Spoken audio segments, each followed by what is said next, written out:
जय हिंद दोस्तों, त्रिशक्ति defence classes में आपका स्वागत है।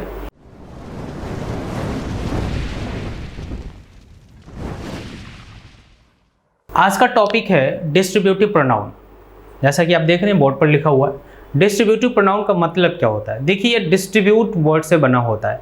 डिस्ट्रीब्यूट करने का मतलब होता है बांट देना, डिवाइड कर देना। ठीक है, तो जो डिस्ट्रीब्यूटिव प्रोनाउंस होते हैं इनका यूज हम करते हैं किसी ग्रुप के मेंबर्स को डिनोट करने के लिए। जब हम एक एक की बात करेंगे या हर एक की बात करेंगे, इस सेंस में हम डिस्ट्रीब्यूटिव वर्ड्स का यूज करते हैं। ठीक है, तो सबसे पहले समझ लेते हैं कि डिस्ट्रीब्यूटिव वर्ड्स कौन कौन से होते हैं, है ना। जनरली एक आइडिया ले लेते हैं, जैसे each, every, either, neither, one, none, etcetera. ये डिस्ट्रीब्यूटिव वर्ड्स हैं। इनका यूज होता है one at a time, one at a time, यानी एक एक या हर एक के सेंस में।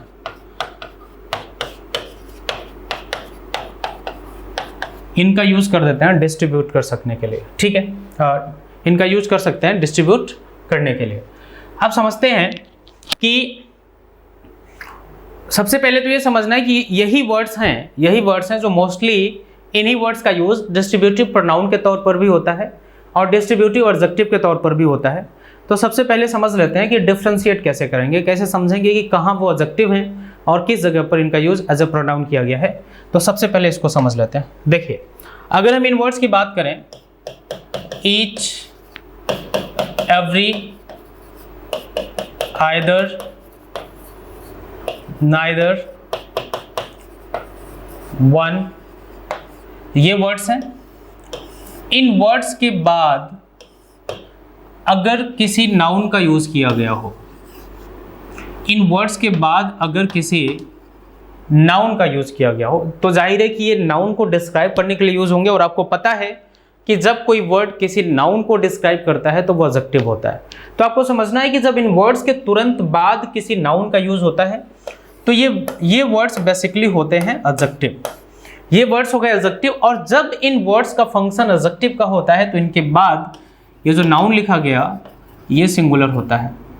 इनके बाद अब ये नाउन क्या हो जाएगा? सिंगुलर हो जाएगा। ठीक है, और इसके लिए जो वर्ब होगी वो भी सिंगुलर होगी, यानी हमें सिंगुलर वर्ब का यूज करना होगा। ठीक है, सीधा सीधा आपको समझ में आ रहा है कि इन वर्ड्स के बाद जब नाउन होगा तो एडजेक्टिव होंगे, जब एडजेक्टिव होंगे तो नाउन सिंगुलर होगा और वर्ब भी सिंगुलर होगी। इसका दूसरा कॉन्सेप्ट समझते हैं। दूसरा कॉन्सेप्ट समझते हैं, each, either,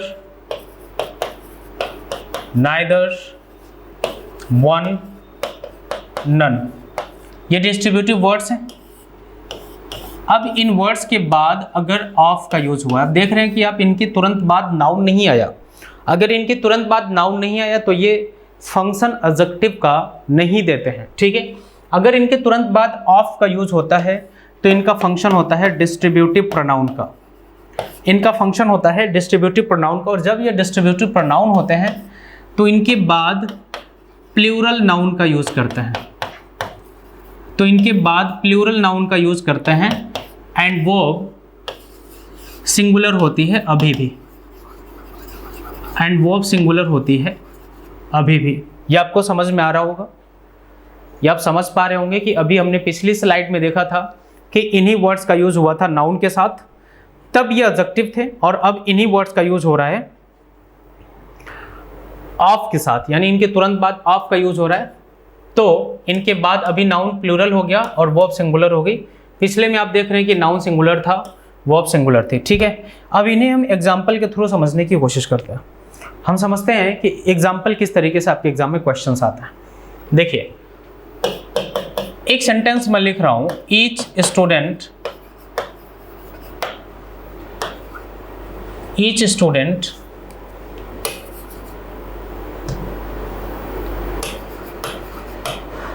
get a prize for the act of bravery.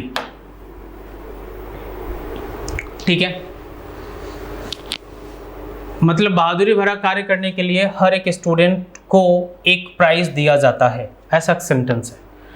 आप देख रहे हैं कि ईच का यूज हुआ है और ईच के तुरंत बाद किसका यूज हुआ है? स्टूडेंट का, यानी कि नाउन का।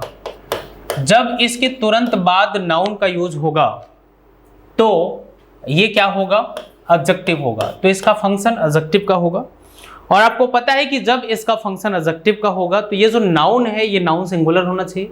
तो आप देख रहे हैं कि ये नाउन सिंगुलर है, यानी कि बिल्कुल सही, कोई इशू नहीं है।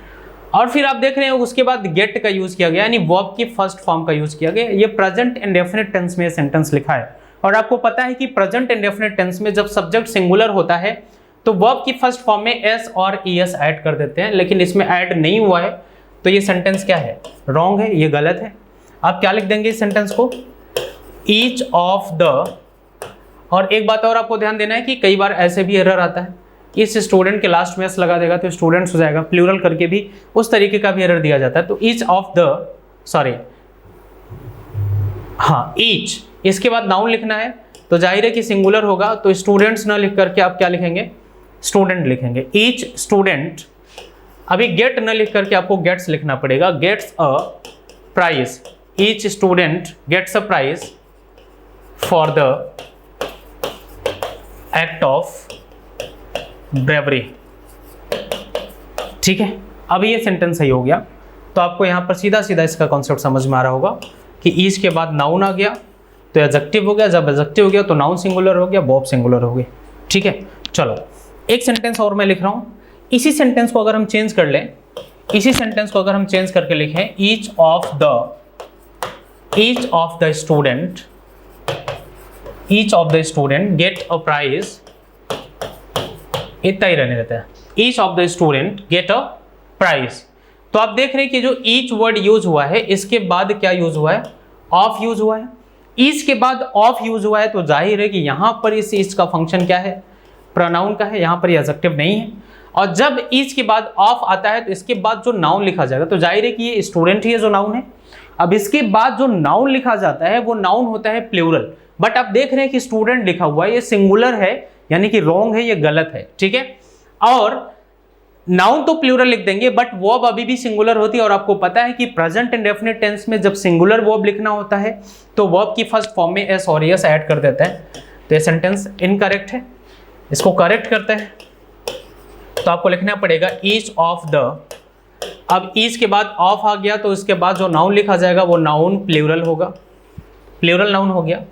वर्ब सिंगुलर होगी तो लास्ट में एस लगाना पड़ेगा। Gets a prize, each of the students gets a prize. ये सेंटेंस बिल्कुल सही हो जाएगा। ठीक है, होप कि ये चीज़ आपको समझ में आ रही होंगी। ठीक है, अब एक कॉन्सेप्ट और आपको समझ लेना है, एक कॉन्सेप्ट और आपको समझ लेना है कि ये जो स्लाइड हमने बना रखा है ये प्रोनाउन वाला स्लाइड है, यानी कि इन वर्ड्स का फंक्शन यहाँ पर क्या है? प्रोनाउन का है।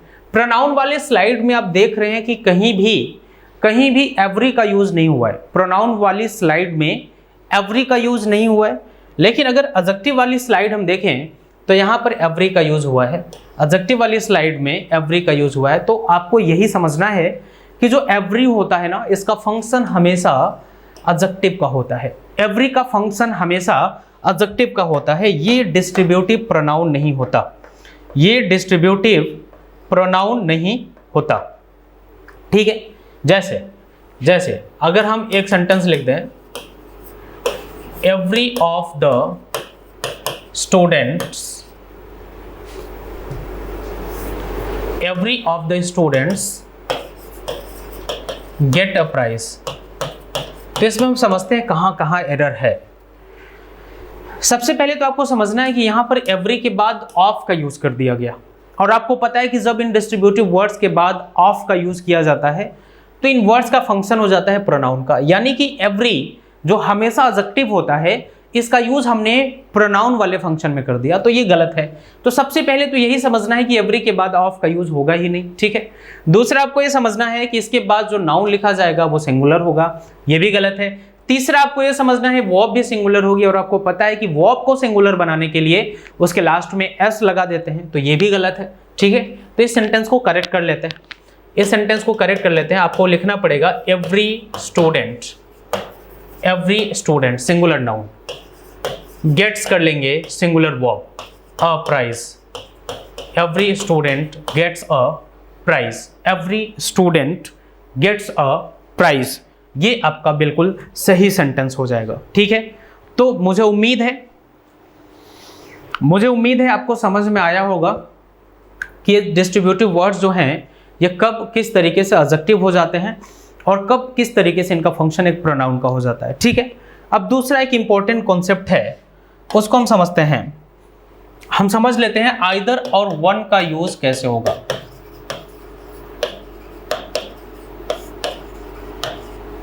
आइदर और वन का यूज कैसे होगा, समझिए। आइदर और वन दोनों का मतलब होता है कोई एक। इसके एक्सेप्शंस भी हैं, उस पर हम बात करेंगे। फिलहाल अभी आप इतना समझिए, आइदर और वन का यूज होता है कोई एक के सेंस में। ठीक है, आइदर का यूज होता है दो में से कोई एक, वन ऑफ द टू, दो में से कोई एक, दो में से कोई एक के सेंस में हम आइदर का यूज करते हैं। और वन का यूज हम करते हैं, वन का यूज करते हैं दो से अधिक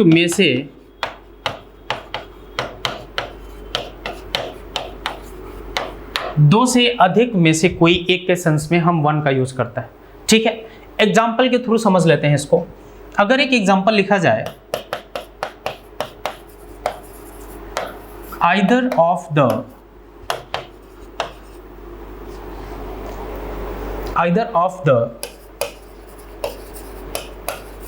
two candidates can join us from tomorrow. Either of the two candidates can join us from tomorrow. अब आप देख रहे हैं कि बात कितने कैंडिडेट्स की हो रही है, 2 कैंडिडेट्स की बात हो रही है ना। और ये कहा जा रहा है कि इन 2 कैंडिडेट्स में से कोई एक हमें कल से ज्वाइन कर सकता है। तो यहां पर आइदर का यूज किया गया, आइदर ऑफ द 2 कैंडिडेट्स लिखा गया। ठीक है, तो ये सेंटेंस सही है, बिल्कुल सही है। आप समझ सकते हैं कि जब 2 में से कोई एक की बात होगी तो वहां पर किसका यूज करेंगे, आइदर का यूज करेंगे। ठीक है, चलिए एक और सेंटेंस लिखते हैं। इसी सेंटेंस को थोड़ा सा चेंज कर देते हैं। One of these 5 candidates can join us from tomorrow. ठीक है, इस सेंटेंस को समझिए। वन ऑफ दिस 5 कैंडिडेट्स, कितने कैंडिडेट्स हैं भाई, 5। इन 5 कैंडिडेट्स में से कोई एक कल से हमें ज्वाइन कर सकता है। तो अब यहां पर आप समझ रहे हैं कि 5 में से कोई एक की बात हो रही है, यानी 2 से अधिक में से कोई एक की बात हो रही है। और आपको पता है कि जब 2 से अधिक में से कोई एक की बात होती है तो वहां पर किसका यूज करते हैं, वन का यूज करते हैं। तो ये भी आपको बड़ी आसानी से बिल्कुल समझ में आ जाएगा। ठीक है, यहां पर देखिए जब 2 कैंडिडेट्स की बात हो रही थी तो आइदर का यूज हुआ था। ठीक है, और यहां पर 5 कैंडिडेट्स यानी मोर देन 2 की बात हो रही है, वो 3, 4 कुछ भी हो, मोर देन 2 होगा तो वहां पर आपको वन का यूज करना पड़ेगा। ठीक है, चलो अब समझ लेते हैं नाइदर और नन का यूज।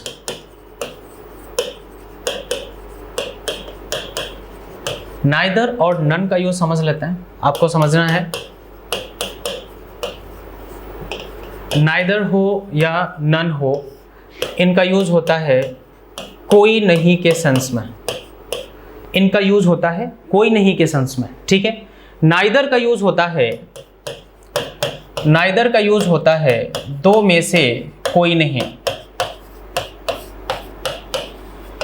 नाइदर का यूज होता है 2 में से कोई नहीं, जबकि नन का यूज होता है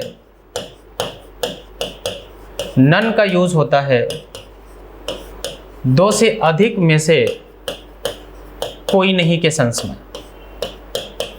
नन का यूज होता है 2 से अधिक में से कोई नहीं के सेंस में। ठीक है, इनको एग्जांपल्स के थ्रू समझते हैं कैसे। देखिए एक सेंटेंस अगर मैं लिखूं,